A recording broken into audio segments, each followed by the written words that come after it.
Bab 5. Iklan jebakan. Kegiatan pagi itu agak berlebihan bagi kesehatanku, dan aku merasa kelelahan di siang harinya.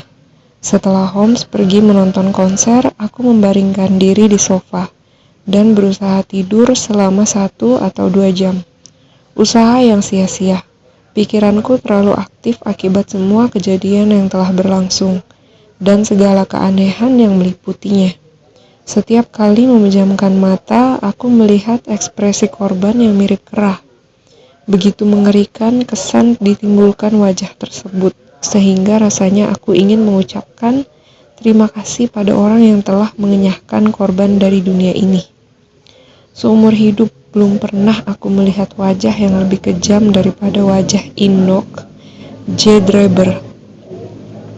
Sekalipun begitu, aku tetap beranggapan bahwa keadilan harus ditegakkan. Kondisi fisik korban tidak boleh menjadi bahan pertimbangan di mata hukum. Semakin kupikirkan, aku semakin meragukan hipotesis temanku, bahwa pria tersebut telah diracuni. Aku ingat bagaimana Holmes mengendus pria itu, dan mungkin mendeteksi sesuatu yang menimbulkan gagasan tersebut. Tapi kalau bukan racun, apa penyebab kematian pria itu? Tak ada luka atau bekas cekikan. Dan lagi darah siapa yang berceceran di lantai? Tidak ada tanda-tanda perkelahian. Korban pun tidak memiliki senjata yang mungkin digunakan untuk melukai lawan. Selama pertanyaan-pertanyaan tersebut belum terjawab, aku jadi sulit tidur. Holmes pulang terlambat, sehingga aku menduga ia bukan hanya menonton konser. Makan malam telah siap di meja ketika ia tiba. Luar biasa, katanya sambil duduk. Kau ingat apa kata Darwin tentang musik? Dia mengklaim bahwa kemampuan untuk menghasilkan dan menikmati musik sudah ada pada manusia lama, sebelum mereka bisa berbicara. Mungkin itu sebabnya kita secara tak sadar begitu dipengaruhi musik. Ada kenangan samar dalam jiwa kita akan abad-abad ketika dunia masih dalam tahap kanak-kanak. Itu gagasan berlebihan, kataku. Gagasan seseorang haruslah sebesar alam, kalau ia ingin menafsirkan alam itu, tukas Holmes. Ada masalah apa? Kau tampak murung. Kasus Brixton Road ini mengganggumu ya? Sejujurnya ya, aku seharusnya lebih mampu menghadapi setelah pengalamanku di Afghanistan. Aku sudah melihat rekan-rekanku dicincang di Maiwan tanpa kehilangan keberanianku. Bisa kupahami ada misteri dalam hal ini yang memicu imajinasi. Jika tak ada imajinasi, tak ada ketakutan. Kau sudah membaca koran sore? Belum? Laporan mengenai kasus itu cukup bagus, tapi tidak menyinggung fakta bahwa sewaktu korban diangkat, ada cincin pernikahan wanita yang jatuh ke lantai. Memang sebaiknya begitu. Kenapa? Lihat iklan ini, jawab Holmes. Aku mengirimkannya di setiap koran tadi pagi setelah mengetahui kasus ini. Holmes melemparkan koran ke arahku, dan aku melirik kolom yang ditunjukkannya. Pagi ini di Brixton Road, demikian bunyi iklan itu. Ditemukan sebentuk cincin kawin.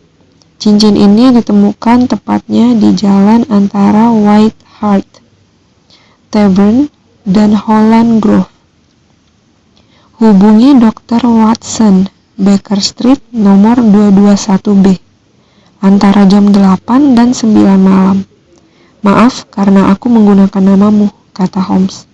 Kalau kugunakan namaku sendiri, pasti ada orang iseng yang mengenalinya dan ingin ikut campur dalam masalah ini. Tak apa-apa, jawabku. Tapi seandainya ada yang datang, aku tidak memiliki cincinnya. Oh ya, ada. Holmes memberikan sebuah cincin kepadaku. Cukup bagus kan? Sangat mirip. Menurutmu siapa yang akan menanggapi iklan ini? Tentu saja pria bermantel coklat dengan sepatu berujung persegi. Kalau bukan dia sendiri yang datang, pasti temannya. Apa dia tidak akan menganggap hal ini berbahaya? Sama sekali tidak. Bila perkiraanku mengenai kasus ini benar, Dan aku memiliki semua alasan untuk percaya memang begitu. Pria ini pasti lebih suka mengambil resiko daripada kehilangan cincinnya. Menurutku, cincin itu jatuh sewaktu dia membungkuk di atas mayat Dreber. Dan saat itu dia tidak menyadarinya. Dia baru sadar setelah meninggalkan rumah dan bergegas kembali. Tapi mendapati polisi telah berada di sana akibat kesalahannya sendiri, meninggalkan lilin yang masih menyala. Dia berpura-pura mabuk untuk menghindari kecurigaan yang mungkin timbul karena kemunculannya di gerbang taman. Sekarang, tempatkan dirimu pada posisinya. Setelah memikirkannya kembali, pasti terlintas dalam benaknya. Kemungkinan cincin itu terjatuh di jalan setelah dia meninggalkan rumah. Apa yang akan dilakukannya? Dengan penuh semangat, dia akan membaca semua koran sore dengan harapan iklan tentang cincin itu ada pada kolom ditemukan. Kubayangkan matanya berbinar ketika membaca iklanku. Dia pasti sangat gembira. Kenapa dia harus cemas kalau ini jebakan? Dalam pandangannya, penemuan cincin itu sama sekali tak ada hubungannya dengan pembunuhan yang dilakukannya. Dia akan datang. Percayalah padaku. Kau akan berjumpa dengannya 1 jam lagi. Sesudah itu, bagaimana? Tanyaku. Aku akan menghadapinya. Kau punya senjata? Ada? Revolver dinasku, yang lama dan beberapa butir peluru. Sebaiknya kau bersihkan revolver itu dan isi pelurunya. Meskipun dia tak menaruh curiga pada kita, orang yang terjepit bisa melakukan apa saja. Jadi sebaiknya kita bersiap-siap menghadapi segala kemungkinan. Aku pergi ke kamar tidurku dan mengikuti saran Holmes. Sewaktu aku keluar kembali membawa pistol, meja makan telah dibersihkan. Dan Holmes tengah melakukan kegiatan kesukaannya, menggesek biola secara sembarangan. Ceritanya semakin seru, katanya. Sewaktu aku masuk, aku baru saja mendapat jawaban telegram yang kukirim ke Amerika. Pandanganku tentang kasus ini benar, yaitu, tanyaku. Biolaku akan lebih merdu kalau mendapat senar baru, kata Holmes tak menjawab pertanyaanku. Simpan pistolmu di saku. Saat dia datang, bicaralah dengan nada biasa. Selanjutnya, biar aku yang mengurus. Jangan membuatnya takut dengan menatapnya terlalu tajam. Sekarang sudah jam 8, kataku melirik arloji. Ya, dia mungkin akan tiba beberapa menit lagi. Buka pintunya sedikit. Itu cukup. Sekarang letakkan kuncinya di sebelah dalam. Terima kasih. Buku tua ini kutemukan di kios barang bekas kemarin. The Jure Intergentis, diterbitkan dalam bahasa Latin di Leek, Lowlands, tahun 1642. Kepada Charles, masih utuh di lehernya sewaktu buku kecil bersampul coklat ini terbit. Siapa pencetaknya? Philippe de Croix, entah siapa dia. Di halaman dalam dengan tinta yang sudah sangat pudar, tertulis Ex Libris Guglielmi White. Aku penasaran siapa William White ini. Pengacara abad ke-17 yang pragmatis. Mungkin tulisannya memiliki kecenderungan ke arah hukum. Nah, kurasa orang yang kita tunggu-tunggu sudah datang. Terdengar dering bel. Holmes perlahan-lahan bangkit dan memindahkan kursinya ke arah pintu. Kami mendengar langkah kaki pelayan melintasi lorong, dan ceklikan keras saat slot pintu depan dibuka. Di sini tempat tinggal Dr. Watson, tanya seorang dengan suara jelas namun agak serak. Kami tidak bisa mendengar jawaban pelayan, tapi pintu terdengar ditutup, dan ada orang yang menaiki tangga. Langkah kakinya tidak mantap dan agak diseret. Ekspresi terkejut melintas di wajah temanku saat ia mendengarkan bunyi langkah-langkah kaki itu. Tak lama kemudian apartemen kami diketuk pelan. Masuk, seruku. Yang masuk bukanlah pria yang biasa menghadapi kekerasan sebagaimana dugaan kami, tapi seorang wanita yang sangat tua dan keriput dengan langkah terhuyung-huyung. Ia tertegun karena cahaya terang benderang yang tiba-tiba, dan setelah membungkuk memberi hormat, ia berdiri memandang kami dengan mata merah berkedip-kedip. Tangannya bergerak-gerak di saku dengan gugup. Gemetar. Kulirik temanku dan ia tampak melamun sehingga aku hanya bisa melanjutkan aktingku. Wanita tua itu mengeluarkan koran sore dan menunjuk iklan kami. "Ini yang membawaku kemari, tuan-tuan yang baik," katanya, sambil membungkuk memberi hormat sekali lagi. "Cincin kawin emas di Brixton Road. Itu cincin putriku Sally yang baru setahun menikah dan suaminya bekerja di kapal Union. Apa kata menantuku sepulangnya nanti kalau dia tahu istrinya telah menghilangkan cincin kawin?" Aku tak berani membayangkan reaksinya. Dia pemarah, apalagi kalau sedang mabuk. Putriku Sally semalam menonton sirkus dan ini cincinnya, selaku. "Puji Tuhan," seru wanita tua itu. "Sally akan menjadi wanita yang paling gembira malam ini. Itu memang cincinnya." "Di mana rumah Anda?" tanyaku sambil meraih pensil. "Duncan Street, nomor 13, Houndsditch. Cukup jauh dari sini." "Brixton Road tidak terletak di antara Houndsditch dan sirkus manapun," sela Sherlock Holmes tajam. Wanita tua itu berpaling dan menatap temanku dengan cermat. "Tuan ini menanyakan rumahku," katanya.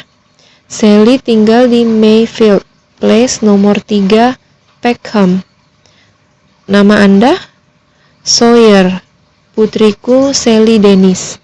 "Karena dia menikah dengan Tom Dennis. Menantuku itu awak kapal yang baik sikapnya. Di kapal dia juga baik dan terpuji. Tapi di darat dengan wanita-wanita jalang dan toko-toko minuman itu." "Ini cincinnya, Mrs. Sawyer," selaku mematuhi isyarat temanku. "Jelas ini milik putri Anda, dan aku senang bisa mengembalikannya kepada yang berhak." Dengan mengucapkan banyak terima kasih, wanita tua itu mengantongi cincin yang kuberikan dan tertati-tati menuruni tangga. Holmes melompat bangkit begitu wanita itu menghilang dan bergegas ke kamar tidurnya. Beberapa menit kemudian ia keluar dengan mengenakan mantel dan topi. "Aku akan mengikuti wanita itu," katanya tergesa-gesa. "Dia pasti suruhan orang yang kita cari dan akan membawaku kepadanya. Tunggu aku." Pintu depan belum lagi ditutup setelah tamu kami keluar, sewaktu Holmes menuruni tangga. Saat memandang keluar jendela, aku bisa melihat wanita tua itu berjalan terhuyung-huyung di seberang jalan, sementara penguntitnya agak jauh di belakang. Entah seluruh teori Holmes salah, pikirku dalam hati. Kalau tidak, dia akan dibawa ke jantung misteri ini. Sebenarnya Holmes tidak perlu memintaku menunggu, karena mustahil aku bisa tidur sebelum mendengar hasil pelacakannya. Waktu menunjukkan hampir pukul 9, waktu Holmes meninggalkan rumah. Aku tidak tahu berapa lama lagi ia akan pergi. Jadi aku duduk saja menghisap pipa sambil membalik-balik V de Bohème, karya Henry Murger. Pukul 10 berlalu dan aku mendengar bunyi langkah kaki pelayan saat ia bersiap-siap tidur. Jam 11, langkah kaki yang lebih halus melewati pintu. Berarti wanita induk semang kami juga akan tidur. Menjelang pukul 12, baru aku mendengar slot pintu depan dibuka. Begitu Holmes masuk, aku bisa melihat dari ekspresi wajahnya bahwa ia tidak berhasil. Penyesalan dan rasa geli tampak saling berjuang untuk mendominasi. Sampai rasa geli memenangkan pergulatan itu, dan Holmes tertawa terbahak-bahak.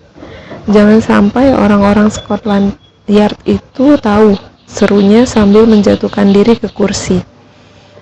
"Aku sudah begitu sering mengalahkan mereka, sehingga mereka akan berhenti mengejekku untuk yang satu ini. Tapi aku masih bisa tertawa, karena aku yakin aku bisa membalas dendam kepada kedua pengecohku."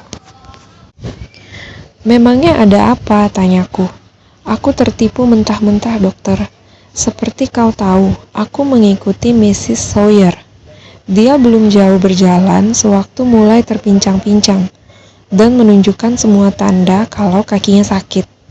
Kemudian dia berhenti dan memanggil kereta yang melintas. Aku berusaha mendekatinya supaya bisa mendengar alamatnya. Tapi ternyata aku tak perlu repot-repot, karena dia menyebutkan alamatnya dengan begitu keras, sehingga bisa didengar dari seberang jalan. "Ke Duncan Street, nomor 13, Houndsditch," serunya. Kelihatannya dia tidak berbohong, pikirku. Itu alamat yang diberitahukannya kepada kita. Setelah dia masuk ke dalam kereta, aku cepat-cepat melompat naik dan menumpang ke belakang kereta itu. Ini keahlian yang seharusnya dikuasai semua detektif. Nah, kereta pun melaju dan tak berhenti hingga tiba di alamat yang dituju. Aku melompat turun sebelum kami tiba di sana dan melangkah menyusuri jalan dengan gaya yang santai. Aku melihat kereta itu berhenti. Kusirnya melompat turun dan membuka pintu, menunggu sang penumpang keluar. Tapi tidak ada yang keluar. Sewaktu aku tiba di dekat kusir, kulihat dia tengah melongok ke dalam kereta yang kosong, sambil menyumpah-nyumpah. Penumpangnya telah menghilang tanpa jejak, dan dia tak akan mendapat upah. Ketika bertanya kepada penghuni nomor 13, kami mendapat informasi bahwa rumah itu milik pria bernama Keswick, dan mereka sama sekali tidak mengenal Mrs. Sawyer dan Mrs. Dennis. "Maksudmu?" seruku heran. "Wanita tua yang berjalan tertatih-tatih itu mampu melompat turun dari kereta yang sedang melaju, dan kau maupun kusir tidak melihatnya." "Wanita tua apa?" kata Sherlock Holmes tajam. "Kitalah yang layak disebut wanita tua, karena terkecoh olehnya. Dia pasti masih muda, laki-laki muda yang pandai berakting. Dia tahu kalau dirinya diikuti, dan dengan cerdik berhasil meloloskan diri. Dari sini kita dapat menyimpulkan bahwa pembunuh yang kita cari tidaklah bekerja seorang diri, sebagaimana bayanganku yang semula. Dia memiliki teman yang bersedia mengambil resiko untuknya. Nah, dokter, kau tampaknya sudah kehabisan tenaga. Sebaiknya kau tidur sekarang." Aku memang merasa sangat lelah, jadi kuturuti saran itu. Kutinggalkan Holmes yang masih duduk di depan perapian yang menyala, menggesek biola sampai hari menjelang pagi. Alunan nadanya yang melankolis menandakan bahwa sang detektif sedang memikirkan masalah aneh yang dihadapinya.